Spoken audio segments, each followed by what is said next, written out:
On Overdrive today, we get you an in-depth road test of the Mercedes Benz GLS. We also pit the new Hyundai Verna 1.0 7DCT against the new Skoda Rapid 1.0 TSI, and we wrap up all the latest news from this week. Hello and welcome to Overdrive. I'm Soini Datta. As you can see, it's a very wet day here in Mumbai, and before it starts raining, let's start off the show. The Mercedes-Benz has been replacing most of its best-selling SUVs with new models, and the latest to join in that fray is the GLS. Now, the GLS is one of the most luxurious SUVs that you can buy, and despite these difficult times, it's got off on a very good start. It's not very difficult to see why. Here's all you need to know about that SUV.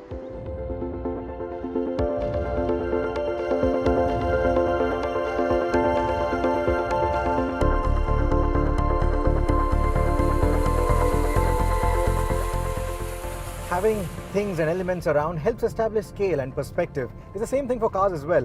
For example, when the last time I drove the GLS, it was in the United States. The first time I saw it, it was parked on a big open field with a big motorhome attached to it.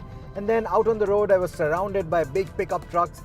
So in all that company, the GLS didn't really feel all that big. But here in India, we took delivery of this car in Mumbai, where in the congested lanes and the big congested toll booths and all of that, it didn't have any trouble establishing itself as the biggest and the most luxurious SUV that Mercedes-Benz offers in India so far.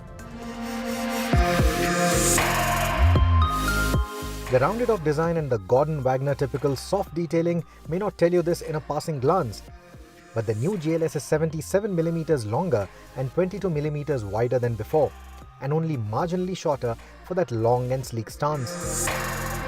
The dog bone detailing on the front bumper appears slimmer this time around, and the lighting elements are refreshingly sleek for a GLS. The headlights with their ultra-high beams can illuminate up to 650 meters of the road, while their multi-beam arrangement makes them safer for other road users too.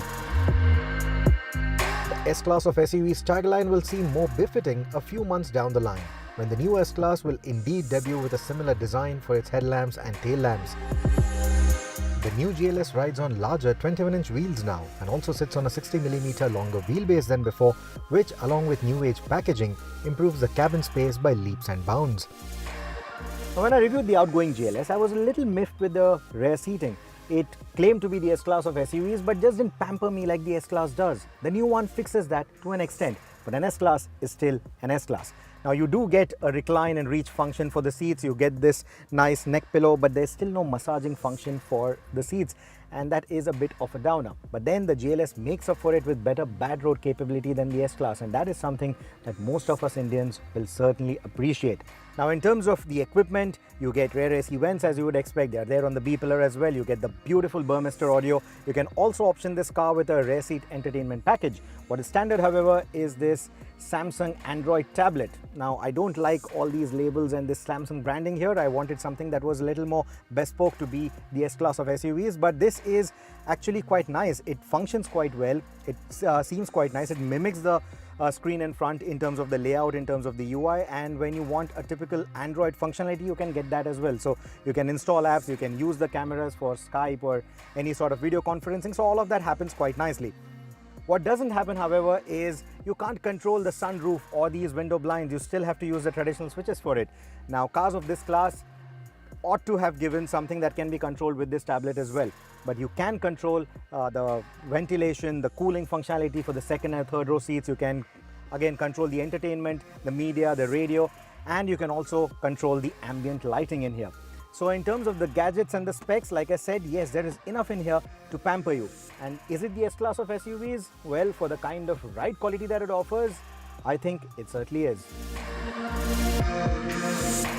While the second row means business for this car, it's also the additional practicality of the third row of seating that attracts many to the GLS.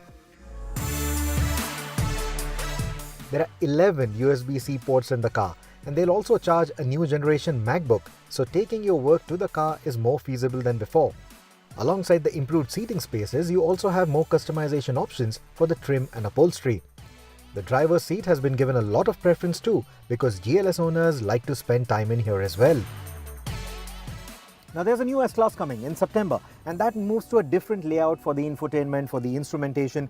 This one sticks to the previous layout, the one that was made glorious by the outgoing S-Class. And that is why you get these two screens, 12.3 inch in size each, Nice crisp display. You also get a very nice smooth layout, a smooth functionality, and this is with the latest MBUX system. And even the Mercedes Me app has now been updated to carry out newer functions. The app features an updated interface and now also allows real-time vehicle tracking and geofencing capabilities, including a Valet Protect mode which will set a virtual fence around the vehicle's current location. The connected tech is complemented by the new MBUX operating system, which not only has the Hey Mercedes digital assistant, but also has the ability to create user profiles for customizability with the infotainment functions.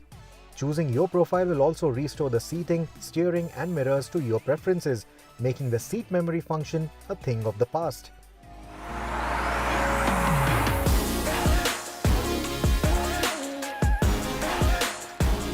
Despite the big size of the GLS, visibility is excellent and the driver's seat gives you a commanding view of the road that you would expect from an SUV of this size. Mercedes Benz takes great pride in its new 6-cylinder diesel engines, and it isn't hard to see why. They are fuel efficient, they are cleaner than the outgoing models and without any hybridization.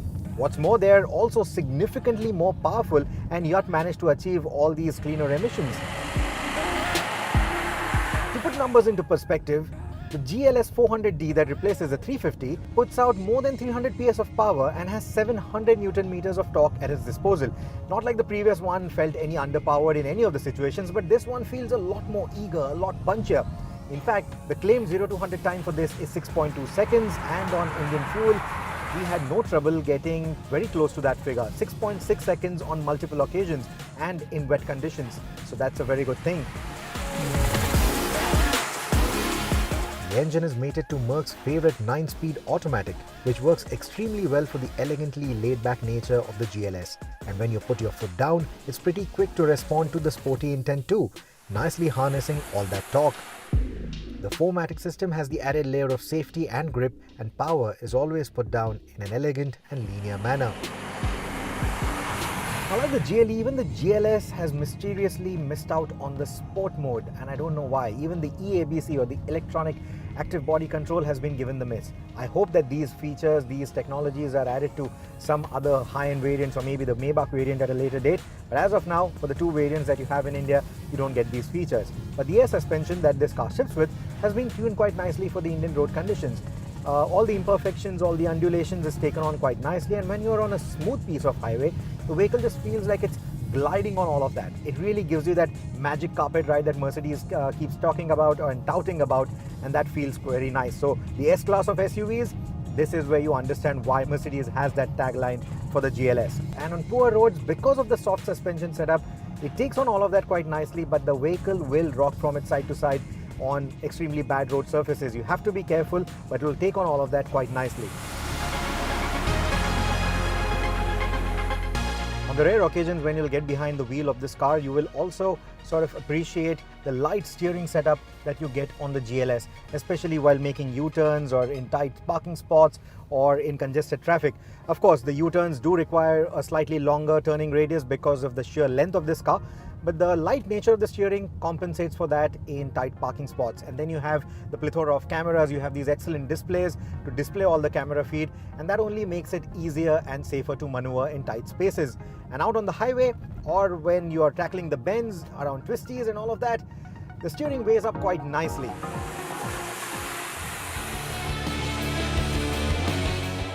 The tyres that ship with the GLS are bespoke road spec P0s with a massive sports car rivaling 315 section for the rear and 275 section for the front. And these allow this big SUV to brake with plenty of confidence and help this heavyweight arc a clean line through corners with loads and loads of grip. So much that it makes you miss the sport mode. But then again, the GLS isn't meant to do all of that. Its purpose is to ferry its occupants in the best levels of comfort Mercedes-Benz has to offer. While the India spec model misses out on some of the headlining radar-guided safety and assistance systems, and therefore the augmented reality-enabled navigation too, it gets 360-degree cameras, 9 airbags, and autonomous emergency braking at city speeds. When I reviewed the outgoing GLS, I had said that with competition like the XC90 and the Q7, things were not going to be easy for the GLS. But I also said that the shield of the Mercedes-Benz brand value will certainly work in its favor. And it did. And how? Until last month, The GLS was still one of the best-selling models for Mercedes Benz India, even with this new car being on the horizon. So that speaks volumes about the kind of trust people have in the brand and in this model line. And now with the new GLS coming out with all these new features and only charging a small premium over the outgoing car, Mercedes Benz has another winner on their hands. Mercedes-Benz calls the GLS the S-class of SUVs, and now you know why. In fact, Mercedes-Benz has been pretty busy in India launching a number of products this year itself, despite being a very tough time, and they still have one more product left in the Indian market to be launched, the EQC, which is the electric offering from Mercedes-Benz. That will be launched sometime later this year. On that note, let's take a quick break here on the show. Coming up on the other side, we pit the new Hyundai Verna against the Skoda Rapid.